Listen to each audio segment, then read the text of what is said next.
Hello my friends, in this video I'm going to show you 2 ways you can create custom navigation for your Canva websites.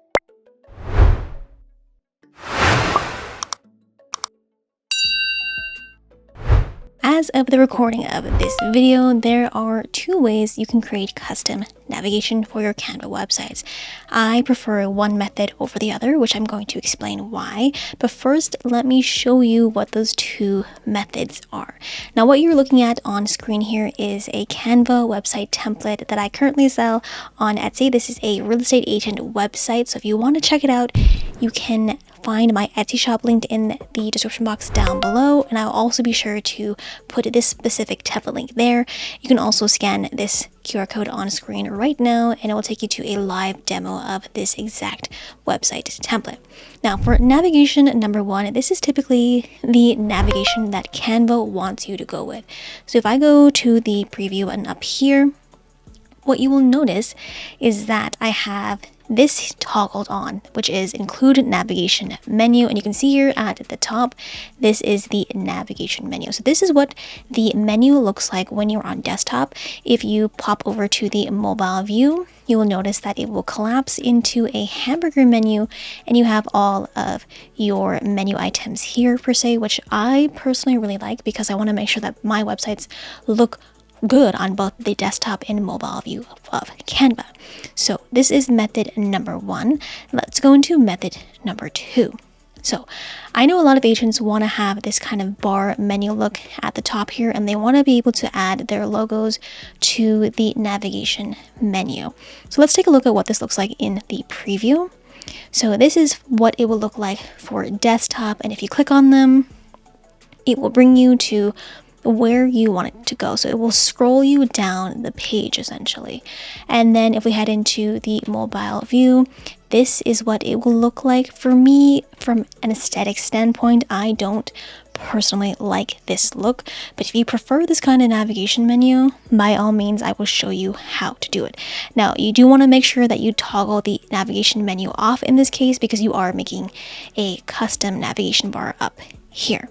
So let's go back into the first design here, and as you see here, I still have this blue navigation bar up top, but there's just no menu items. Again, really quickly, I didn't even show you how the navigation works. Same thing as the navigation number 2. If you click on the text up top, it will just scroll you down the page because really a Canva website is one single landing page, and this is just all the content you have on a single page, right? So I hope that makes sense. Now, in order to do the custom navigation, this first method, which again is the way Canva prefers it, and also is the way that I prefer it because it looks better when it's on mobile, all you want to do in this case is go down to here, to your grid menu, and you want to label the pages that you want to be part of your navigation menu. So here I have about, I have your game plan, listings, sell, buy, reviews, and newsletter, and contact. So once you label the pages that you want in your navigation, so the first and second page here have absolutely nothing. There's no text there, so you want to make sure there's nothing in those pages. And once you have labeled your pages accordingly, you then just want to go to, again, the preview and make sure that you have the navigation menu toggled on. So if I were to toggle this off, this is what it would look like. Toggle it back on, this is what it will look like. And from here, you can just quite simply publish the website as you normally would, and make sure that you do go ahead and check that all the links do work. So that's method number 1, which is what I prefer and what Canva prefers. Sorry for the interruption, let me drop this introduction. I sell Canva templates on Etsy for my real estate agent besties. So scan this code here to shop, or scan this code here to learn how you can get all of my templates for free. As always, links are in the description box down below. Like and subscribe for the good vibes, and let's get back to the video. Now for navigation number 2. So let me go ahead and duplicate this page so you know exactly how I created this. So I'm just going to unlock this and delete this. All right. So let's zoom in here. So really what I'm doing in this case is I'm taking a rectangle and not a text element. So in this case, the reason why I'm doing a shape versus a text box is because this is going to allow me to maintain spacing in between each of the items here. So you can do as many as you want. I would go 4 or 5 in this case, and what I'm going to do is just size this up accordingly, and I'm going to make the text around 20. And then I'm going to go into the color here, and I'm just going to make it transparent. But just so I can see where the boxes are, I'm just going to put a little border weight just for now, but we will delete that later. Then I'm going to make the text white, and then go ahead and choose your navigation items. So I'm going to do about, and then I'm just going to right click and duplicate here, duplicate that, and duplicate that. All right, so I'm going to make sure that this is completely centered and change up the text here. Listings,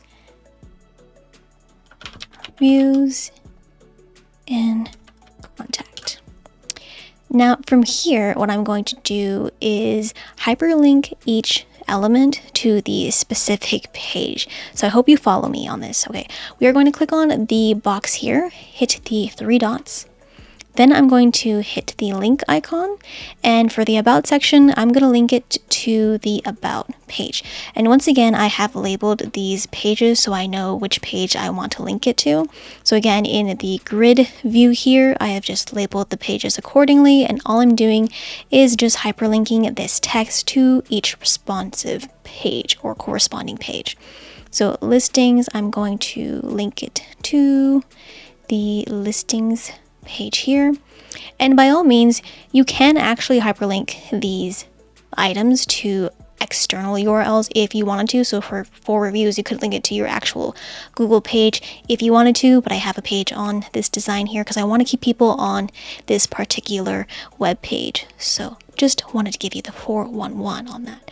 So I'm going to look for reviews here, and finally for the context page, I am going to put it to the very bottom. Now at this point, what I would do is I would click and drag with my mouse and make this a little bit more tight as I can make it without it looking really off-put. And then I'm going to just make sure that it is completely centered in the middle.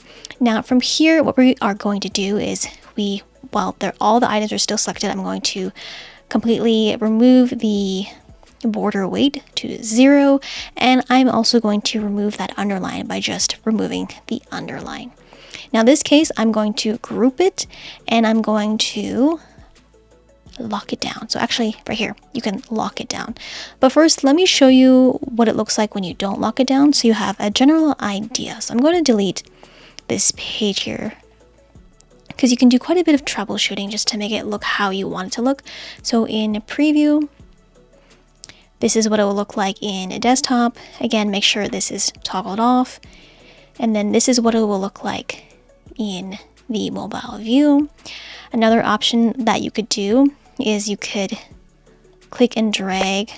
Sorry, let me unlock these.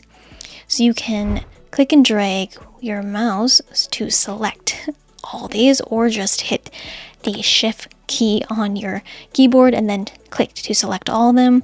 And what you can do now is to just lock it all down. But first, let me just make sure I remove the lock on this. Okay, let's try this one more time. I'm actually going to group all the items together, and then we are going to lock this down. So that way, when we go into preview and we go into the mobile, you can see here that this is what the navigation will look like. It's kind of small, but in my opinion, it looks a little bit better. Or again, you can do the first way where you ungroup all this and just have these elements grouped, lock them down, and then I would also lock these logos so they don't move. And then if you go into preview, this is what it will look like. So you can have the logos up and down, and then the items centered in the middle, just like that. So let me know in the comments down below which method you prefer, either navigation number 1, which is my preferred method, or if you like navigation too. So leave me a 1 or 2 in the comment section down below. And that is it for today's tutorial. If you made it to the very end, then you know what it is, you know what to do. Yes, comment down below and grow, because only the real ones make it to the end of the video. And I see you and I appreciate you. And if you want to learn more about Canva websites, then I highly recommend you check out this dedicated playlist right over here. And if you're ready, get ready to click in 3, 2, 1.